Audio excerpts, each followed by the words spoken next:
The sound of shattering crystal silenced an entire ballroom. A champagne glass slipped from someone's trembling fingers and exploded across the polished marble floor. Every head turned toward the entrance. The bride stood frozen, her wedding bouquet slowly falling from her hands. Her mother had gone pale. Her father looked as though the ground had disappeared beneath him.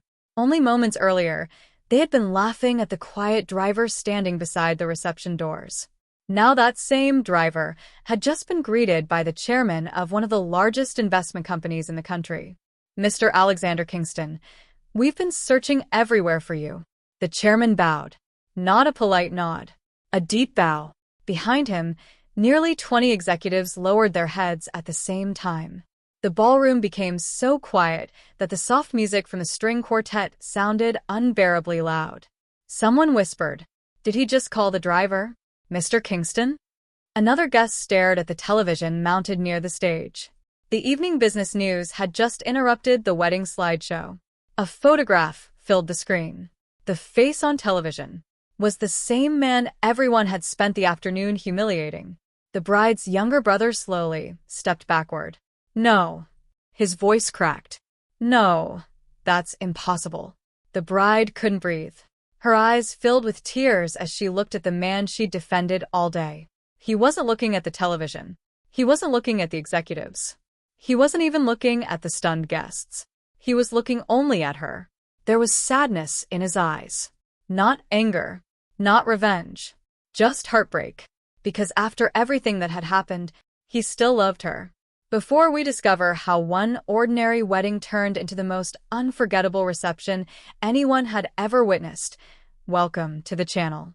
If you enjoy emotional stories filled with unexpected twists, love, redemption, and unforgettable endings, be sure to subscribe and leave a like. And tell us in the comments, where are you watching from? And if you were in that ballroom, what would you be thinking right now? Now, let's go back to where it all began. 6 months earlier. The rain had been falling since dawn. The city never seemed to slow down for bad weather. People hurried beneath umbrellas. Taxi horns echoed through crowded streets. Office workers rushed toward glowing skyscrapers. Near the financial district, a black luxury sedan waited quietly outside an old apartment building. The car looked expensive enough to belong to a celebrity. Yet the man polishing its hood wore a simple gray driver's uniform. He checked his watch. 7:45. Right on time. Alexander Kingston smiled faintly. He preferred arriving early. Not because anyone expected it, because punctuality had been the first lesson his grandfather had ever taught him.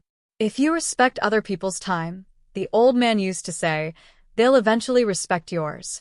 Alexander remembered those words every morning, even now, especially now.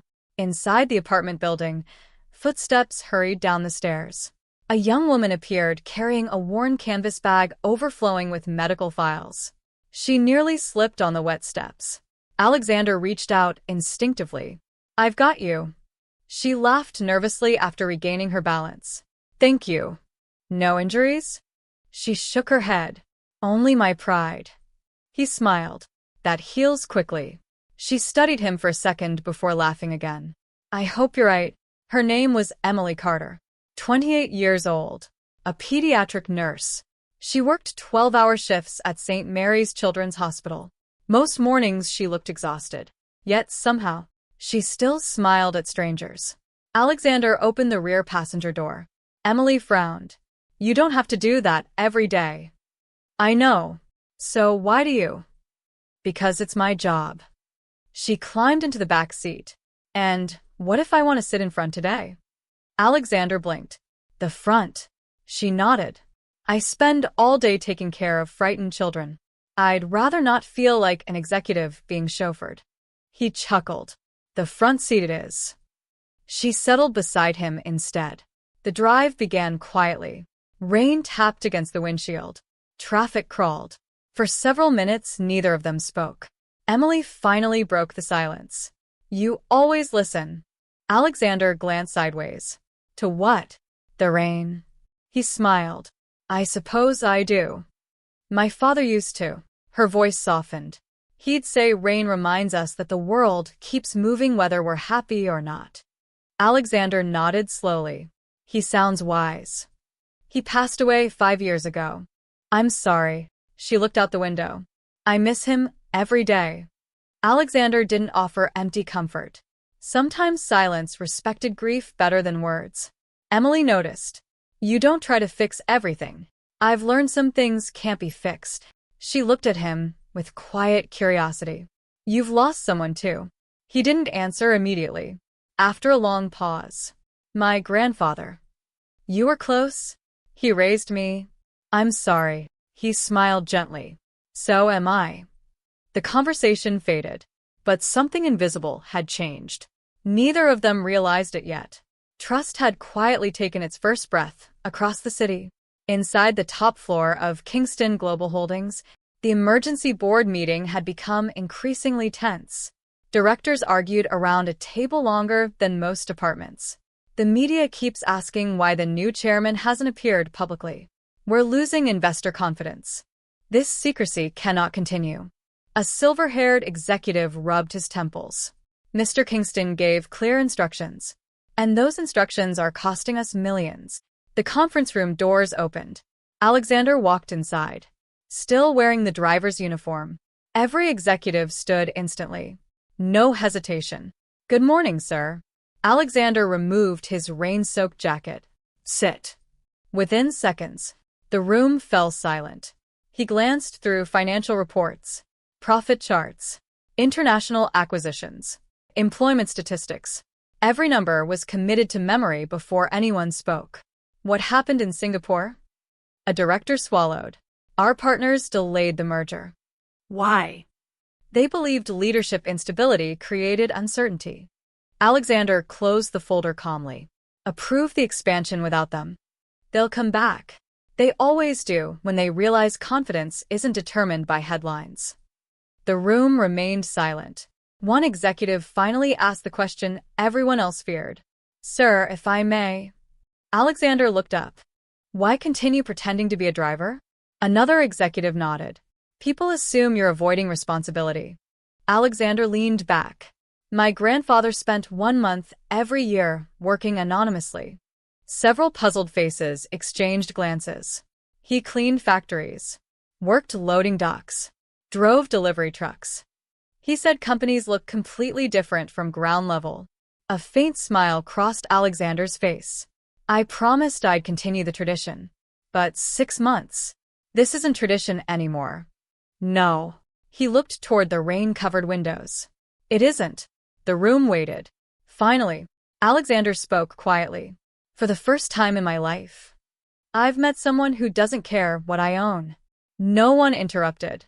She believes I'm simply a driver. And I'd like to know if that's enough. Meanwhile, Emily's day had already become overwhelming.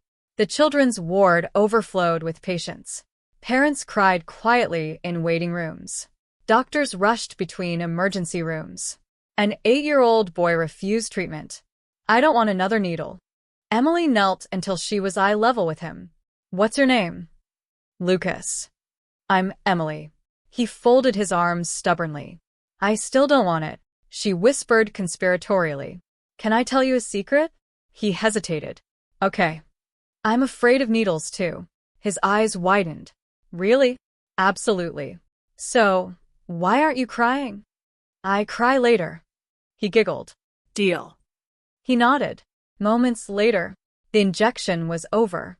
No tears. His mother quietly wiped her own eyes instead. Watching Emily comfort frightened children somehow made difficult days seem lighter. None of the parents knew. Emily often skipped meals to help families who couldn't afford hospital cafeteria prices. She never told anyone, not even her closest friends. Kindness wasn't something she performed.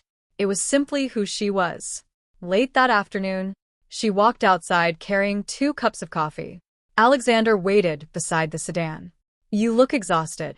I negotiated peace between 3 toddlers and 1 surgeon. He laughed. Who won? The surgeon apologized first. He accepted the coffee. I thought drivers weren't supposed to receive tips. It's not a tip. What is it? Thank you. For what? For listening. He looked at the warm cup in his hands. No expensive gift he'd ever received had felt this meaningful. Not because of its value, because someone had thought of him. Not his position, not his influence, just him. As they drove into the fading evening, neither noticed the black SUV parked across the street. Inside sat a sharply dressed woman wearing designer sunglasses despite the cloudy sky. She lowered a camera. So, she smiled coldly. That's where you've been hiding. Her name was Victoria Langford. And unlike Emily, she knew exactly who Alexander Kingston really was. She also knew one more thing. If Alexander married for love instead of business, her family's billion-pound merger would collapse. She couldn't allow that to happen. She started the engine and quietly followed them into the evening traffic. The black SUV stayed 3 cars behind the sedan. Victoria Langford never lost sight of it. She had spent years studying Alexander Kingston, his habits, his business instincts, even the charities he quietly funded without attaching his name. But this version of him, the man laughing over coffee with a nurse while dressed as a chauffeur, was one she had never imagined. She tightened her grip on the steering wheel. So that's your weakness, she murmured. The traffic light turned red. Alexander pulled to a gentle stop. Emily glanced out the window and noticed a little girl selling paper flowers in the drizzle. She couldn't have been older than 8. Without hesitation, Emily rolled down her window. How much for all of them? The girl blinked. All of them. Emily smiled. Yes.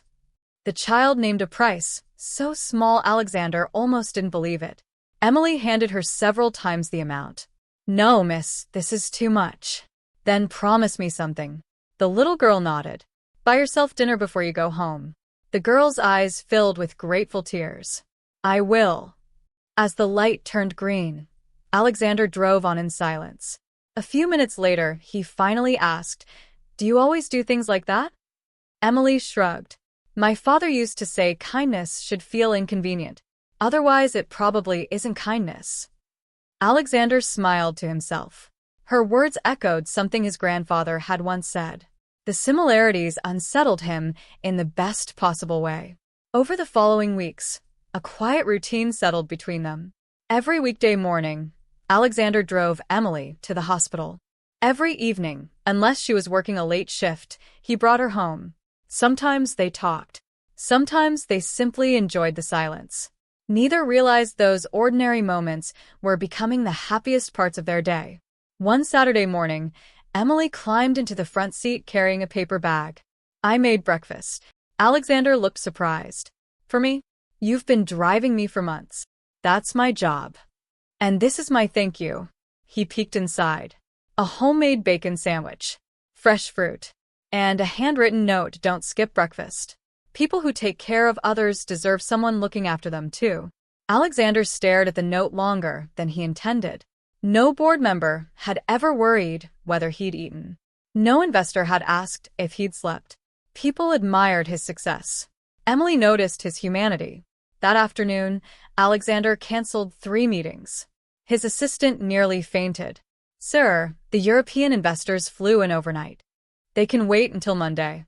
The chairman of Hawthorne Capital is here. He can enjoy the city. Sir. Alexander stood. I'm taking the day off. His assistant blinked. You've never taken a day off. Alexander smiled. I know. Emily had invited him to a community charity fair organized by the Children's Hospital. It wasn't glamorous. A local park had been decorated with handmade banners. Parents cooked food. Children painted faces. Volunteers sold homemade cakes. Nobody recognized Alexander Kingston. And for the first time in years, he was grateful. Emily waved from across the lawn. You actually came. I said I would. I wasn't sure. You don't trust drivers? She laughed. I trust you. The words landed harder than she realized. For a moment, Alexander simply looked at her. Not because she was beautiful, though she was. Not because she was kind, though everyone could see that. But because she'd spoken without calculation.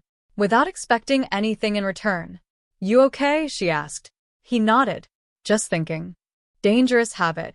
I've been told. The afternoon passed with unexpected joy. Alexander helped children win stuffed animals at carnival games. He painted crooked butterflies on eager little faces. He even volunteered for the dunk tank. Emily laughed so hard she nearly cried as one child finally hit the target. The bucket tipped. Alexander plunged into freezing water. The children erupted into cheers. "You planned this," he shouted. Emily raised both hands innocently. "I have no idea what you're talking about." "You bribed them. No evidence." He climbed out, soaked from head to toe, laughing harder than he had in years. Across the park, Victoria watched through the lens of an expensive camera. Every photograph fueled her frustration. This wasn't supposed to happen. Alexander was supposed to marry someone whose family strengthened Kingston Global. Instead, he was falling in love with a woman who wore trainers with worn-out soles because she spent her spare money helping strangers. Victoria made a call. "It's me." A voice answered. "Any progress?" "I've found the problem." "The nurse?" "Yes." "Remove her." Victoria didn't answer immediately. She wasn't cruel, but she was ambitious. "There are cleaner ways than destroying someone." "I don't care how." The line went dead. Victoria stared at the screen. For the first time, she wondered if she had gone too far. Sunday evening brought unexpected visitors to Emily's family home. Her parents had insisted she come for dinner. The Carter house sat in a quiet suburban neighborhood. It was modest but tidy. Inside, however, appearances often hid uncomfortable truths. Her mother, Margaret, believed appearances mattered more than happiness. Her father, Richard, rarely disagreed. Emily's younger brother, Jason, chased quick money through questionable business schemes. Only her grandmother, Eleanor, seemed interested in people rather than status. As Emily entered carrying dessert, Margaret frowned. "You're late." "I finished an extra shift." "You should learn to say no." They needed staff. They always need staff. Emily kissed her grandmother before answering. "So, I'll keep helping." Margaret sighed dramatically. "You'll never become successful with that attitude." Grandmother Eleanor smiled. "Depends how you define success." Margaret ignored the comment. "So," she poured tea, "are you still seeing that driver?" Emily hesitated. "We spend time together." Jason laughed. "A chauffeur?" "He's a professional driver," Emily corrected. "Same thing." "He's kind." Jason smirked. "Kind doesn't pay a mortgage." Emily's jaw tightened. "He works hard." Margaret leaned forward. "Emily, you're nearly 30. You deserve someone who can give you security." Emily looked calmly at her mother. "I can give myself security." Silence settled over the table. Grandmother Eleanor smiled proudly. "Your father would have liked hearing that." Margaret changed the subject. But the conversation left an ache Emily couldn't quite shake. That evening, Alexander parked outside her apartment. She didn't immediately get out. "Can I ask you something?" "Of course." "Have you ever felt like people only see your job?" Alexander almost laughed. "Every day. They make assumptions." Emily nodded. "My family thinks anyone without money has failed." "And what do you think?" She looked at him. "I think character is expensive." He frowned slightly. "What do you mean?" "Anyone can become rich." She smiled gently. "But not everyone becomes decent." Alexander looked away before she noticed the emotion in his eyes. He had negotiated billion-pound acquisitions without blinking. Yet one honest sentence from Emily left him speechless. Before leaving the car, she reached into her bag. "I almost forgot." She handed him an envelope. "What's this?" "Open it later." After she disappeared into her building, Alexander carefully unfolded the letter. Inside was a handwritten invitation. "My grandmother's birthday dinner. She insists I bring the person who makes me smile the most." He read the sentence 3 times. Then he laughed quietly to himself. 2 days later, inside Kingston Global, another board meeting was underway. One director cleared his throat. "Sir, there's another matter." Alexander looked up. "The Langford family has formally proposed a merger." "I know. They've also proposed." The executive hesitated. "A marriage announcement." The room became painfully quiet. Alexander's expression hardened. I declined that proposal months ago.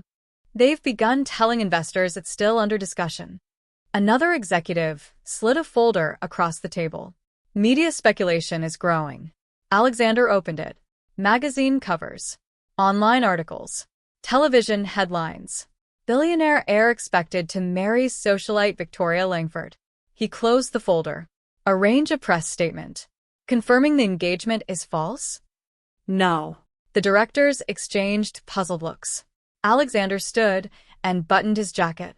Confirming that when I choose someone, his voice remained calm. It will be because I love her. Across town, Victoria watched the live press conference.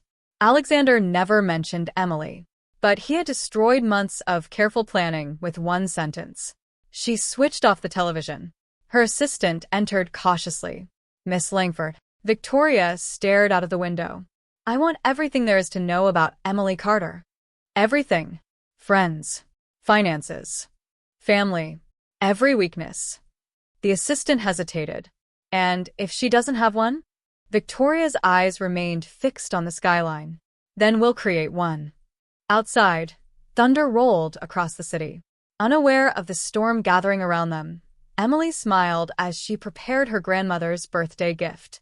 While across town, Alexander slipped a small velvet box into the inside pocket of his jacket. Inside wasn't an engagement ring.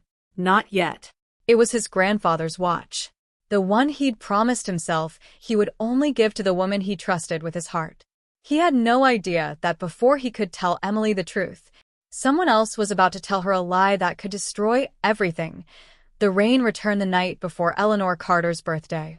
Not a violent storm, just a slow, steady rain that painted silver streaks across the city lights. Emily stood in her tiny kitchen, carefully icing the homemade cake her grandmother loved every year. Vanilla sponge. Fresh strawberries. Too much cream. Exactly the way Eleanor liked it. Her phone buzzed on the counter. Unknown number. She almost ignored it. Almost. Hello. A calm female voice answered. Emily Carter? Yes. My name is Victoria Langford. Emily searched her memory. I'm sorry, have we met? No. A pause. But we need to. Across town, Victoria sat alone inside an elegant private lounge overlooking the river. She wore a charcoal suit that looked more like armor than clothing. On the table lay a thick file. Photographs, business articles, financial reports, and several candid pictures of Alexander laughing beside Emily. Victoria closed the file. She's going to hate me. Her assistant looked confused. Then why do this? Victoria didn't answer immediately. Instead, she stared at the rain sliding down the glass. Because sometimes, she whispered, the truth sounds exactly like a lie. The next afternoon, Emily arrived at the cafe 15 minutes early. She almost turned around twice before going inside. Victoria was impossible to miss. Elegant, confident, perfectly composed. She stood as Emily approached. Thank you for coming. Emily remained standing. You said this was important. It is. Victoria gestured toward the empty chair. Please. Reluctantly, Emily sat. Neither woman touched the coffee placed before them. Victoria opened the folder. What I'm about to tell you isn't easy. Emily frowned. If this is about hospital fundraising, I'm afraid it isn't. Victoria slid a newspaper clipping across the table. The headline read, Kingston global heir remains most eligible bachelor. Emily looked at the photograph, then looked again. Her heartbeat slowed, then suddenly raced. The man smiling in the newspaper looked exactly like Alexander. No. Not exactly. It was Alexander, wearing an expensive tailored suit instead of a driver's uniform, standing in front of a corporate headquarters. Emily looked up slowly. That's Alexander Kingston. Victoria's voice remained gentle. The owner of the company he told you he worked for. Emily laughed. A small, uncertain laugh. That's impossible. I wish it were. Victoria slid more photographs across the table. Board meetings, international conferences, magazine covers, award ceremonies. Every photograph showed Alexander. Every caption called him one of the wealthiest men in Britain. Emily stared without speaking. Her fingers trembled. There must be another explanation. Victoria nodded sadly. There is. Emily looked hopeful. Victoria continued.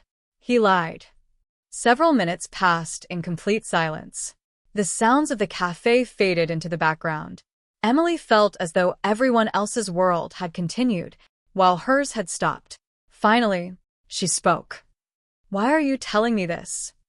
Victoria folded her hands. Because my family has known Alexander for years. Emily swallowed. And he disappears sometimes. What do you mean? He pretends. Emily frowned. Pretends. Victoria chose every word carefully. He enjoys living as an ordinary person. Emily remembered every conversation, every quiet drive, every shared coffee, every smile. None of it had seemed fake. Victoria leaned forward. I don't think he wanted to hurt you. Emily looked up. But he was never honest. Emily left without finishing her coffee. She walked for nearly an hour, without direction, without noticing where she was going. Alexander had once told her, I've learned some things can't be fixed. Now she wondered, had he been talking about himself? That evening, Alexander waited outside the hospital as usual. He checked the clock. 6 o'clock. Emily normally finished by then. 6:15. No sign of her. 6:30. His phone remained silent. Finally, she walked out. She didn't smile, didn't wave, didn't even look at him. Instead, she walked straight past the car. Alexander hurried after her. Emily. She stopped, but didn't turn around. Did something happen at work? Still no answer. Emily. She finally faced him. Her eyes were red, not from crying, from trying not to. Who are you? Alexander froze. What? She took one slow step closer. Who are you? For the first time in years, Alexander had no answer ready. Not because he wanted to lie, because every possible answer sounded incomplete. Emily held up the newspaper clipping. He recognized it instantly. His shoulders slowly lowered. I was going to tell you. When? Her voice cracked. After another week? Another month? Another year? I don't know. You don't know? People walked past them without noticing. Cars splashed through puddles nearby. The city continued as though two lives weren't quietly breaking apart. Emily looked at him. I told you everything. My father. My family. My fears. My dreams. My mistakes. Alexander lowered his eyes. I know. And you. She struggled to continue. You let me believe you were someone else. I let you believe I was a driver. You aren't a driver. I am. She stared at him. What? I've driven that car every morning. You know what I mean. I do. Silence settled again. Finally, Alexander spoke. I never lied about how I felt. Emily laughed bitterly. How would I know?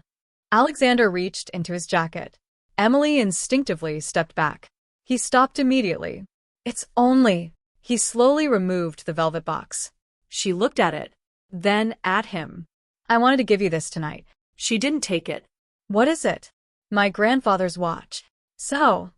He gave it to the woman he trusted most. Emily's eyes softened for a moment, then hardened again. You should have trusted me with the truth first. She turned away. Alexander called after her. I love you. She stopped walking. Her shoulders shook slightly, but she never looked back. I wish I knew which version of you just said that. Then she disappeared into the rain.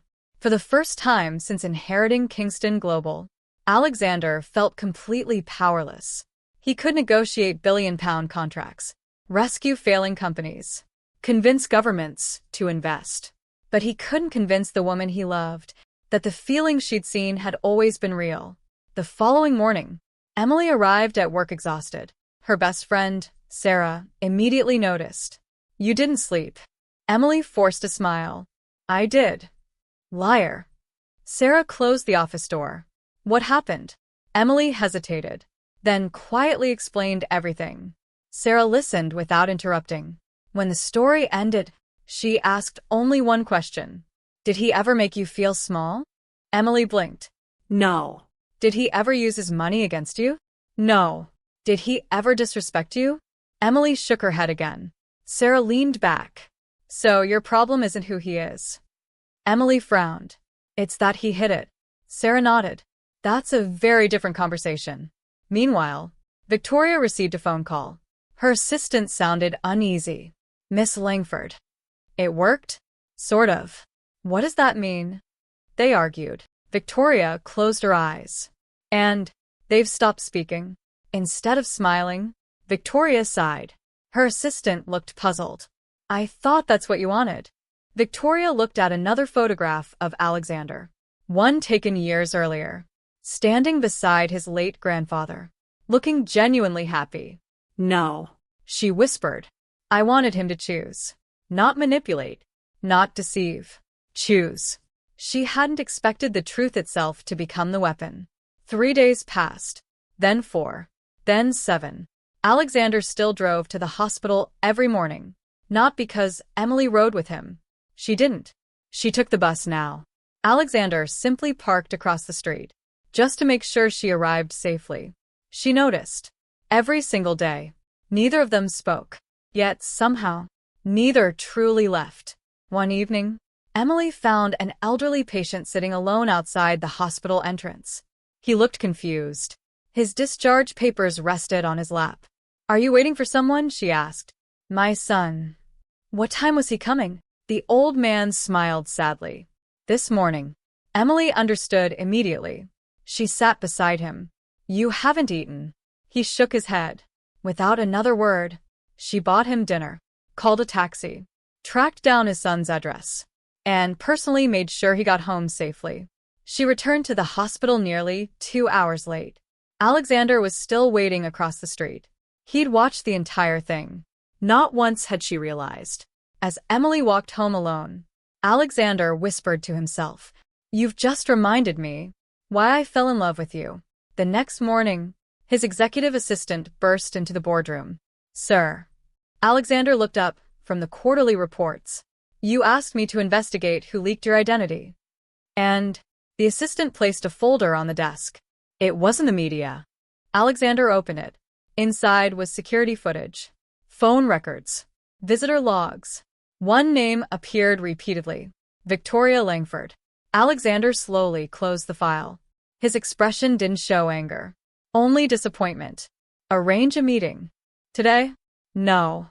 He stood and looked out across London's skyline. First, I'm going to tell Emily the entire truth. But fate had other plans. Because at that exact moment, Emily received a phone call that made the color drain from her face. Nurse Carter? Yes. This is St. Mary's Emergency Department. Your grandmother has collapsed. The phone slipped from Emily's trembling fingers. And across the city, Alexander's phone rang at exactly the same second. It was the hospital. Mr. Kingston. You've been listed as Miss Carter's emergency contact. His heart stopped. Without another word, he ran. The emergency department doors burst open. Alexander barely noticed the security guard calling after him as he ran through the entrance. The sharp scent of antiseptic filled the air. Monitors beeped. Stretchers rolled past. Doctors shouted instructions that blended into one endless wave of urgency. His eyes searched every corridor. Then he saw her. Emily. She was standing outside the trauma unit, her hands shaking so violently that the paperwork she was holding slipped onto the polished floor. She didn't even notice. Her entire world was focused on one set of double doors. Alexander slowed. For a moment, he simply watched her. She looked smaller somehow. Not weak. Just crushed beneath the weight of fear. He quietly picked up the scattered papers and walked toward her. Emily. She turned. For a second, surprise crossed her face. Then exhaustion replaced it. I didn't call you. I know. How did you? The hospital contacted me. Confusion flickered across her face. They said I was your emergency contact. Emily stared. I never. Then she remembered. Months earlier, during a routine staff health form, she jokingly listed the dependable driver who was always nearby because her family rarely answered their phones. Neither of them had expected it to matter. Until now. I forgot. Alexander gently handed back the papers. I'm glad you did. A doctor emerged from the operating theater. Emily rushed forward. How is she? The doctor removed his glasses. Mrs. Eleanor Carter suffered a serious heart attack. Emily's face lost all color. But we've stabilized her. Tears immediately filled Emily's eyes. But the next 24 hours are critical. She nodded without speaking.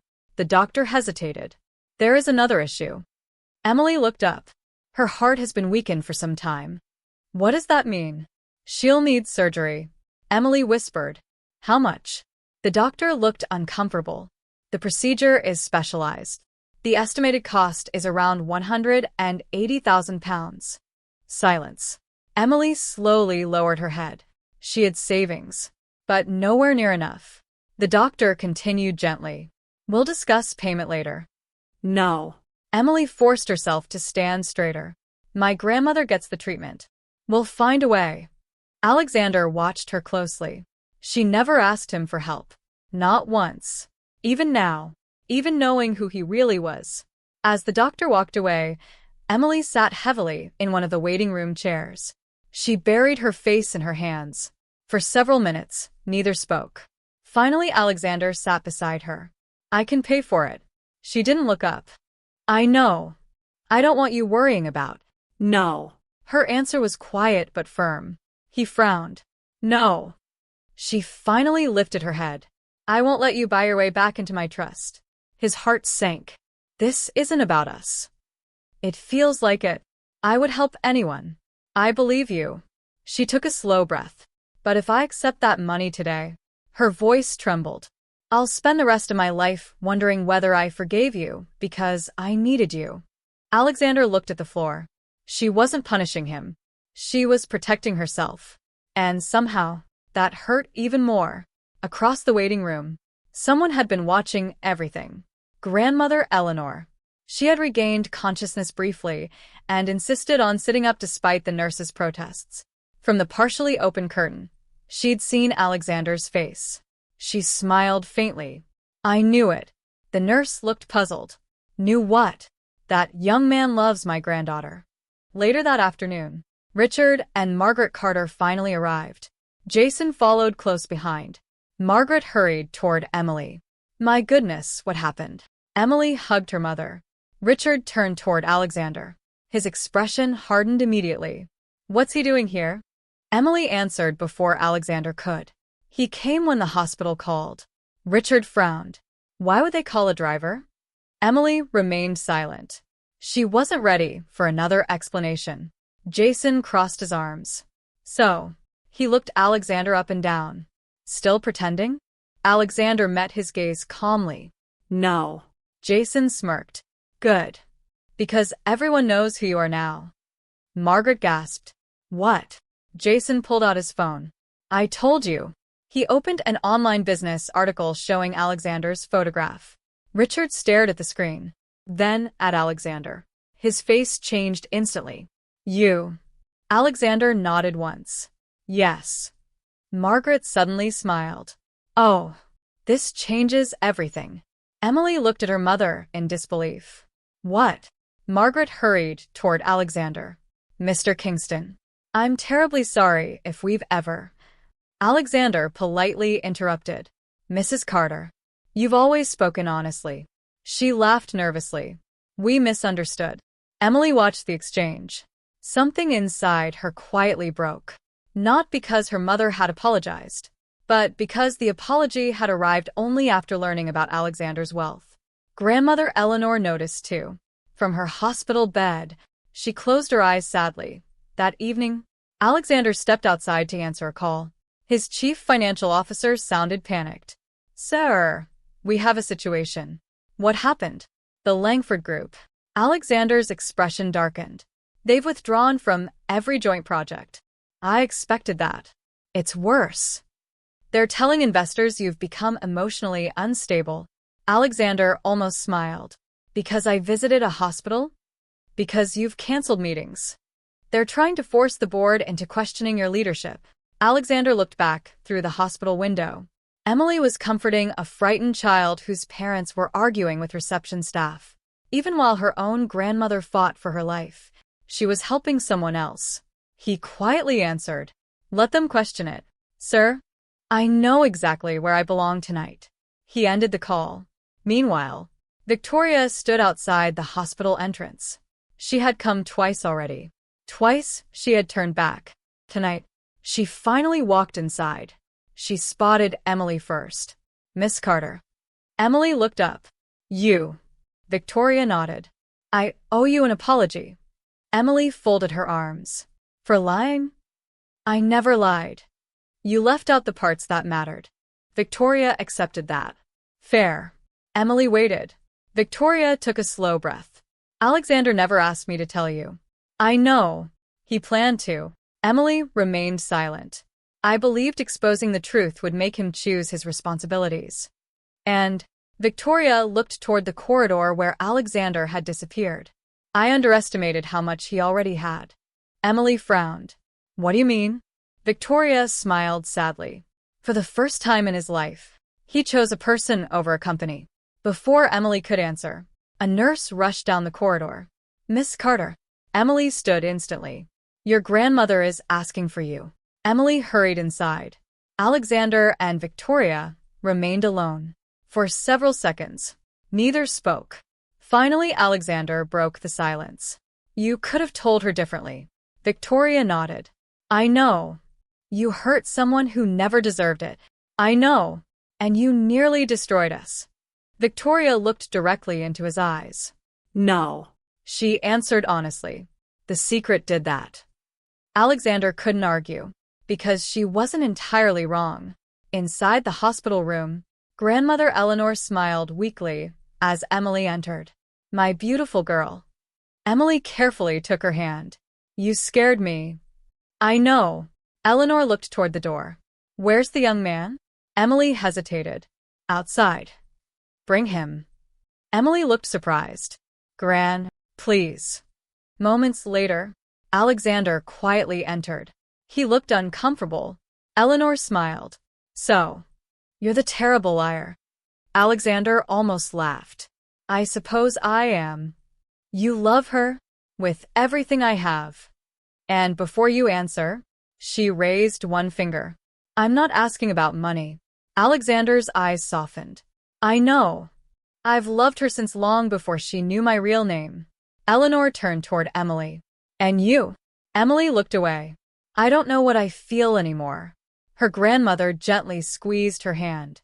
"That's not true." Emily closed her eyes. "I don't know what to do." Eleanor smiled. "My husband once hid something from me." Emily looked surprised. "He did." He'd been secretly working nights. "Why?" "To save enough money so I could attend nursing school." Emily blinked. "You never told me." I was furious. "What happened?" I realized. Eleanor looked at Alexander. "People hide things for different reasons. Some hide because they're ashamed. Some hide because they're selfish. And some," she smiled warmly, "hide because they're afraid of losing the one thing they cannot replace." Silence filled the room. Alexander lowered his head. Emily couldn't stop the tears that finally escaped. The monitor suddenly began beeping faster. Nurses rushed in. "Everyone outside, please." Emily was gently guided into the corridor. The doors closed. Once again, all she could do was wait. Alexander stood beside her. This time, she didn't move away. Not because everything was forgiven, but because grief had reminded her of something important. Sometimes, the person you needed wasn't the one who had never made a mistake. It was the one who stayed after making one. Hours later, the surgeon finally emerged. His tired smile told them everything before he spoke. The operation was successful. Emily burst into tears. Alexander instinctively caught her as her knees nearly gave way. For the first time since learning his true identity, she didn't pull away. She simply cried against his shoulder. Across the corridor, Margaret watched quietly. Richard stood beside her. Neither noticed Grandmother Eleanor's words from earlier echoing in their minds. Character, not wealth. For the first time, They wondered if they had spent a lifetime valuing the wrong thing. But while healing had finally begun inside the hospital, a very different plan was unfolding elsewhere. Jason Carter sat alone in a dimly lit bar, staring at mounting debts on his laptop. His failed investments had left him owing dangerous people nearly £400,000. His phone buzzed. An unfamiliar number. He answered cautiously. Jason Carter? Who's asking? A calm voice replied. I represent someone with an offer. What kind of offer? If you help us separate your sister from Alexander Kingston, we'll erase every penny you owe. Jason's breathing slowed. And if I refuse? The caller's voice became ice cold. You won't be the one paying. The line went dead. Jason looked down at the debt figures one last time, then slowly closed the laptop. For the first time in his life, he was about to discover that some bargains cost far more than money. 3 days after Eleanor's surgery, sunlight finally broke through the clouds. For the first time in weeks, the hospital gardens were filled with visitors. Patients sat wrapped in blankets. Children chased pigeons along the paved paths. Life, little by little, was returning. Emily pushed her grandmother's wheelchair beneath a blooming cherry tree. You should be resting, Emily said. Eleanor smiled mischievously. I've rested enough to last a lifetime. Emily laughed. You've only been out of intensive care for 2 days. And I'm already tired of looking at white walls. Alexander followed a few steps behind, carrying Eleanor's handbag and a flask of tea. He hadn't asked to come. Emily hadn't invited him. Yet somehow, every day since the operation, he had quietly appeared. Never forcing conversation. Never asking for forgiveness. Just being there. Eleanor watched them from the corner of her eye. Neither realized she was smiling. Later that afternoon, Emily stopped beside a small pond. The silence between her and Alexander wasn't uncomfortable anymore. It simply carried questions that hadn't yet found answers. Finally, she spoke. Why did you become a driver? Alexander looked across the water. My grandfather believed that money creates distance. Emily listened. He spent 1 month every year working ordinary jobs. I wanted to understand the people whose lives our company affected. She nodded slowly. But why keep pretending after we met? Alexander didn't answer immediately. When you smiled at me, he looked at her. It was because you believed I was simply Alexander. His voice grew quieter. I'd spent my whole life wondering if anyone could love me without the Kingston name. Emily looked down. I wish you'd trusted me. So, do I. Neither spoke again, but for the first time, the silence felt like healing instead of heartbreak. Across the city, Jason Carter sat inside a private office overlooking Canary Wharf. 2 men in dark suits stood near the door. At the far end of the room sat a silver-haired businessman. His name was Charles Langford, Victoria's father. He folded his hands calmly. Your debts total just over £400,000. Jason swallowed. You checked. I check everything. Charles slid a contract across the desk. I'll settle every penny. Jason stared at the document. What do you want? Very little. Charles smiled. Your sister is beginning to trust Alexander again. Jason remained silent. I'd like that to stop. How? Charles leaned back. You know your sister better than anyone. Make her believe Alexander used her. Jason frowned. She won't. Then give her a reason. Charles slid an envelope across the desk. Inside were photographs. Alexander meeting executives. Speaking privately with Victoria. Leaving corporate events. Every image had been carefully chosen. Every image told a story. Just not the true one. Charles smiled. The truth isn't difficult to manipulate. Jason slowly picked up the envelope. His hands trembled. That evening, Emily returned home exhausted. An envelope lay beneath her apartment door. No stamp. No return address. Inside, she found the photographs. Her heart sank. One picture showed Alexander embracing Victoria. Another showed them entering a hotel together. Another captured them laughing over dinner. There were no dates. No context. Only carefully framed moments. Emily's breathing quickened. Had she been wrong? Again? Before she could think further, her phone rang. Jason. Emily. His voice sounded unusually serious. "We need to talk." An hour later, they met in a quiet cafe. Jason pushed the photographs toward her. "You've seen them?" She nodded. "I found the same ones." He sighed heavily. "I didn't want to believe it either." Emily stared at him. "You knew." "I heard rumors." Jason looked away, pretending guilt. "I was trying to protect you." Emily closed her eyes. Everything she'd rebuilt over the past few days suddenly felt fragile. Jason reached across the table. "People like Alexander." He paused. "They don't live in our world." Emily withdrew her hand. "No." She answered quietly. "He chose to." Meanwhile, Alexander was having a very different conversation. Victoria sat across from him inside Kingston Global's executive boardroom. She looked exhausted. "I've discovered what my father is doing." Alexander frowned. "What?" He contacted Jason. Alexander's expression hardened. "Are you certain?" Victoria slid a copy of the financial records across the table. Jason's debts. Transfers. Phone records. Alexander read every page. His jaw tightened.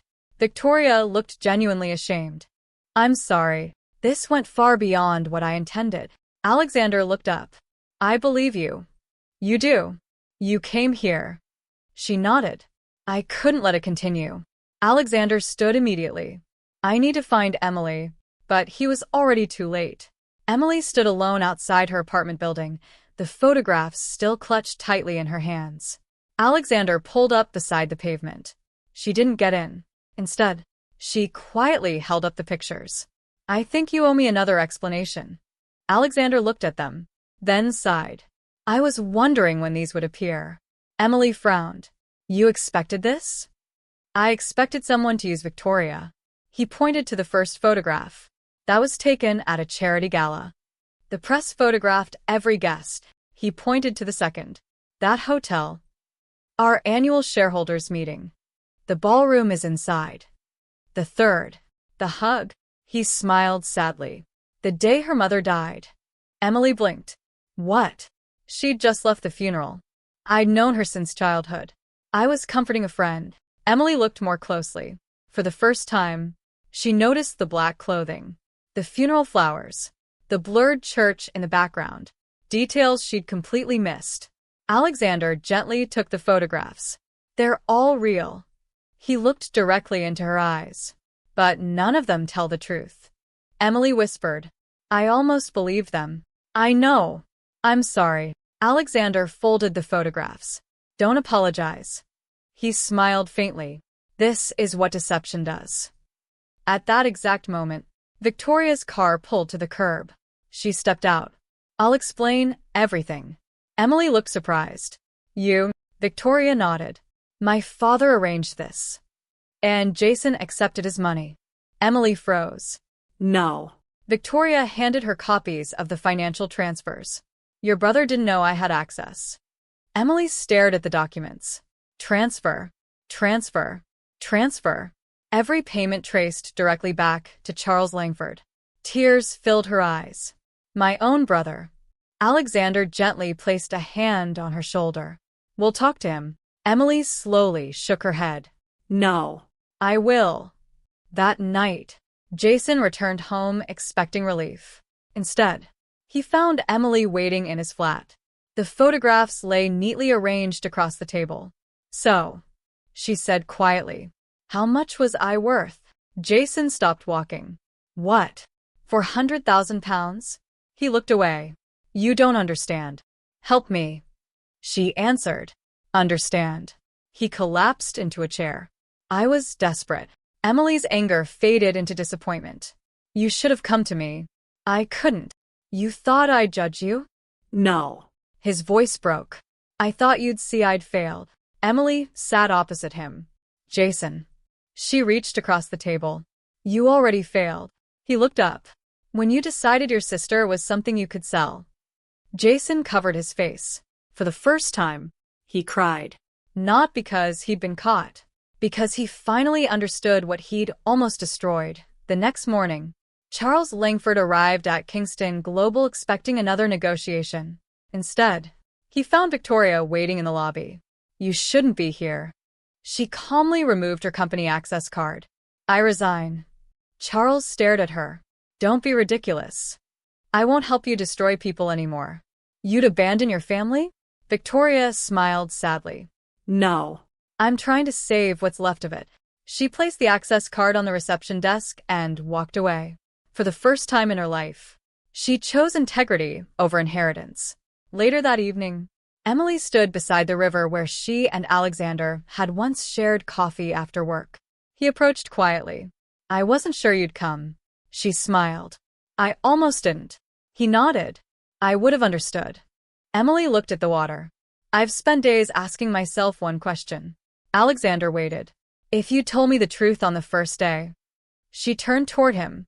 Would anything between us have been real? Alexander answered, without hesitation.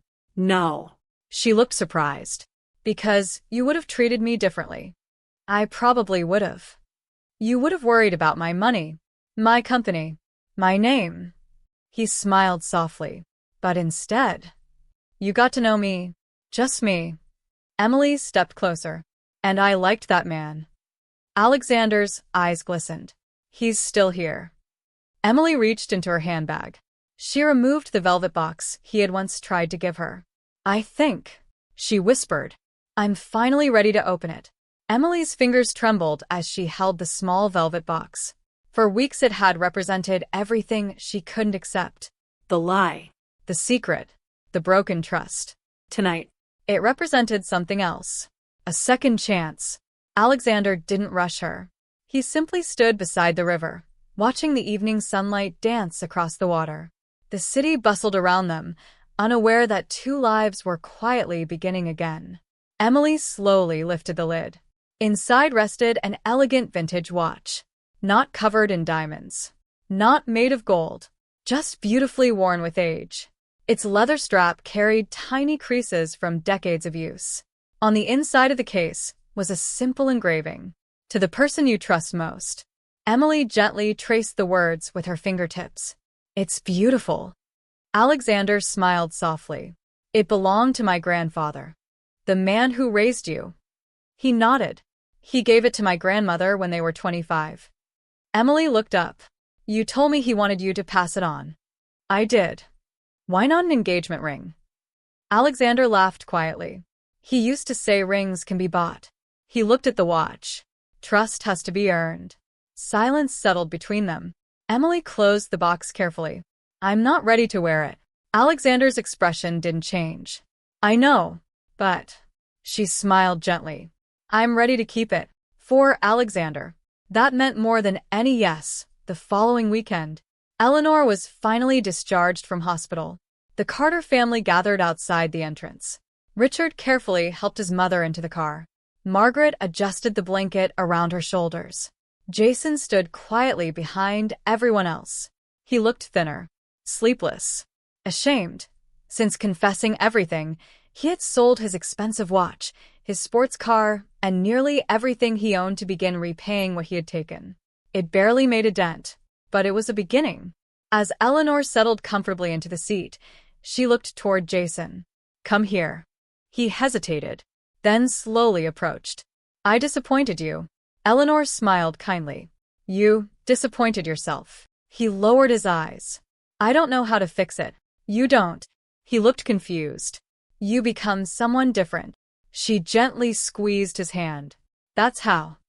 Days turned into weeks. Life slowly found its rhythm again. Emily returned to full-time work. Alexander resumed leading Kingston Global. But something had changed. He no longer divided his life into two separate worlds. Instead of hiding, he began bringing executives into hospitals, factories, community centers, employee lunchrooms. One board member whispered after visiting a children's ward. I've learned more today than I have in 10 years of meetings. Alexander smiled. So did I. His leadership style began attracting national attention. Business magazines praised the company's improving employee satisfaction. Productivity climbed. Staff turnover fell. Journalists called it the Kingston Principle. Alexander disliked the name. It was my grandfather's idea. He corrected them every time. Meanwhile, Emily found herself unexpectedly becoming a familiar face in the newspapers. Not because she sought publicity, because patients kept telling reporters about the nurse who bought meals for struggling families and stayed long after her shifts ended. One article described her simply as the nurse who never walks past someone in need. When Margaret read it over breakfast, she quietly folded the newspaper. Richard looked at her. What? Margaret sighed. I spent years wishing she'd marry someone wealthy. Richard nodded. I know. Turns out. Her voice softened.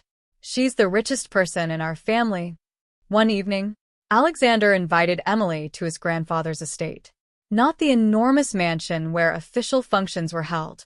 A much smaller countryside cottage. This is where he actually lived. Emily looked surprised. I thought billionaires lived in palaces.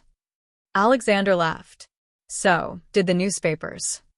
The cottage overlooked rolling green hills. Wildflowers surrounded the old stone walls. A weathered wooden bench faced a peaceful lake. Emily smiled. It's perfect.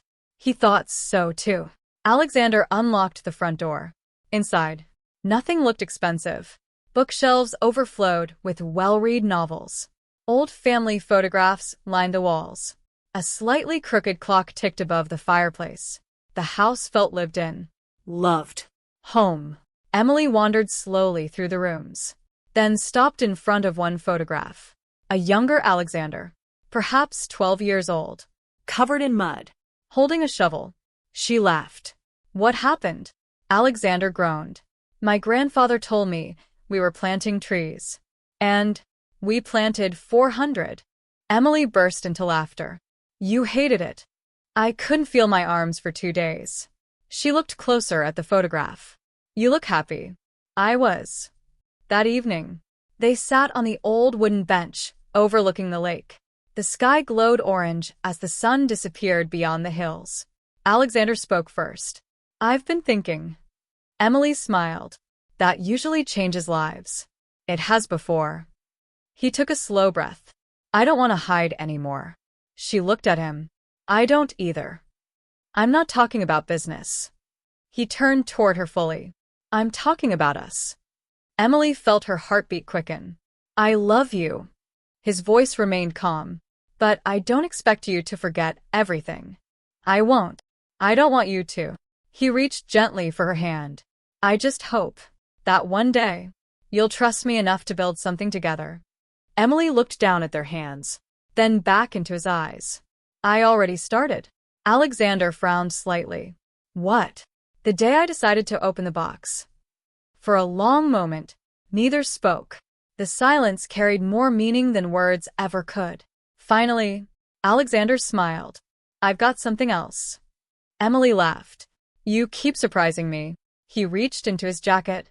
This time, he produced a very small envelope. She raised an eyebrow. More family heirlooms? No. She opened it. Inside was a handwritten list. At the top it read, Promises. She looked at him. You made a list?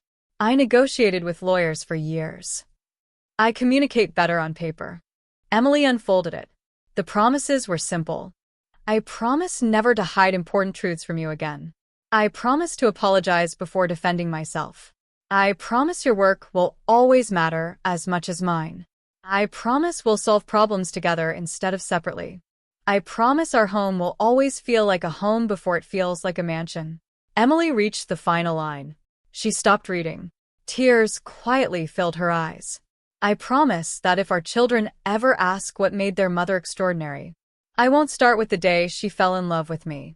I'll start with the thousands of lives she changed before she ever knew my name. Emily folded the paper carefully. No expensive gift. No luxury holiday. No diamond necklace. Nothing Alexander had ever purchased compared to those words. She looked at him through tear-filled eyes. I don't deserve you. Alexander smiled. I've spent months thinking exactly the same thing. She laughed through her tears. Then, without another word, she leaned forward and kissed him. It wasn't dramatic. There were no fireworks. No orchestra. Just two people who had finally found their way back to one another from a distance. Someone quietly lowered a camera. It wasn't a paparazzo. It was Eleanor. She had insisted Richard drive her to the countryside after secretly learning where they were. Margaret looked at her in disbelief. You planned this? Eleanor smiled proudly. I planned nothing. She looked toward the lakeside bench. I simply knew they'd find each other. 3 months later, Kingston Global announced the largest charitable initiative in its history. Not a new headquarters. Not another acquisition. A nationwide children's healthcare foundation. Emily walked into the press conference expecting to sit in the audience. Instead, Alexander called her onto the stage. She looked horrified. What are you doing? He whispered. The truth. The audience watched curiously. Alexander stepped to the microphone. This foundation exists because one nurse reminded me that success means very little if it doesn't improve someone else's life. Hundreds of cameras turned toward Emily. She looked ready to disappear. The applause lasted nearly a full minute, and somewhere near the back of the room, Charles Langford watched in silence. His business empire was shrinking, his influence fading. His daughter had left. Alexander had become more respected than ever. But Charles wasn't applauding. He was calculating. As he quietly walked away, he made a single phone call. When is the wedding? A voice answered. They haven't announced one. Charles replied coldly. They will. Make sure I'm invited. Because he had one final plan. And it wouldn't target Alexander. It would target the Carter family. The family that still believed the worst was behind them. They couldn't have been more wrong.